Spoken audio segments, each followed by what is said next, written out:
বছরের অন্যতম পুণ্যতিথি মকর সংক্রান্তি। সারা দেশে দিনটি পুণ্যার্থীরা গভীর শ্রদ্ধার সঙ্গে পালন করেন।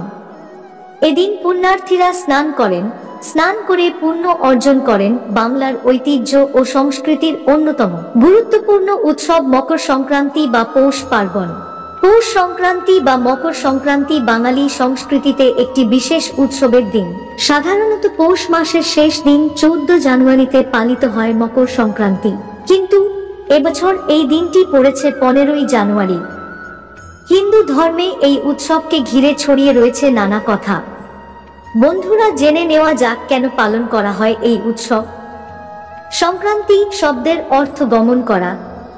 মকর সংক্রান্তির দিনটি ভগবান সূর্যকে উৎসর্গ করা হয়। সূর্য নিজ কক্ষপথ থেকে মকর রাশিতে প্রবেশ করাকে মকর সংক্রান্তি বলা হয়।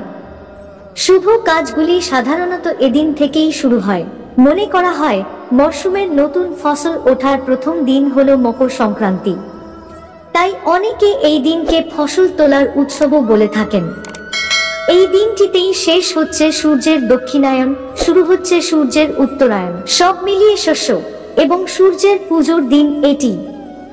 মহাভারতেও এই দিনটির উল্লেখ আছে। মকর সংক্রান্তিতে মহাভারতে পিতামহ ভীষ্ম শরশয্যা ইচ্ছামৃত্যুবরণ করেছিলেন। পুরাণ মতে আবার এই তিথিতেই ভগীরথের পিছু চলতে চলতে কপিল মুনির আশ্রম হয়ে সাগরে মিশে যান গঙ্গা। তাই এই উপলক্ষে গঙ্গাসাগর মেলার আয়োজন করা হয়।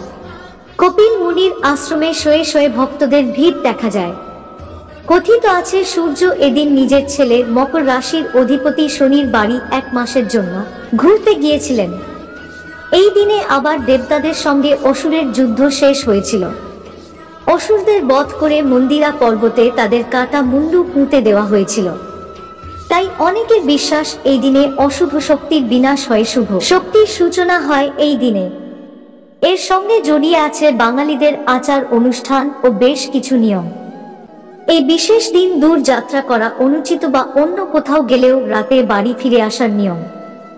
সংক্রান্তির আগে বাঙালিরা অশুভ শক্তিকে বিদায় জানাতে রান্নার বাসন, ঘরবাড়ি পরিষ্কার করেন। এই বিশেষ দিনে বাঙালিদের বাড়িতে পৌষ পার্বণ পালন করা হয়। বাড়িতে আলপনা দেওয়া হয়, বানানো হয় পিঠেপুলি, পাটিসাপটা, তার সঙ্গে তিল, কদমা এইসব খাওয়ার রীতিও রয়েছে। পৌষ পার্বণ ছাড়াও মকর সংক্রান্তির সময় বাংলায় নানা ধরনের অনুষ্ঠান হয়। এদিন গঙ্গাসাগর মেলা, বীরভূমের কেন্দুলি গ্রামে জয়দেবের মেলাও হয়। বন্ধুরা, আপনাদের মকর সংক্রান্তির বিষয়ে আরও তথ্য জানা থাকলে কমেন্টে জানাবেন। এখানে দেওয়া তথ্য সাধারণ বিশ্বাস এবং তথ্যের উপর ভিত্তি করে। ভিডিওটি ভালো লাগলে কমেন্টে জানাবেন ও একটি লাইক দিবেন। আজ এই পর্যন্তই। ভালো থাকবেন, সুস্থ থাকবেন।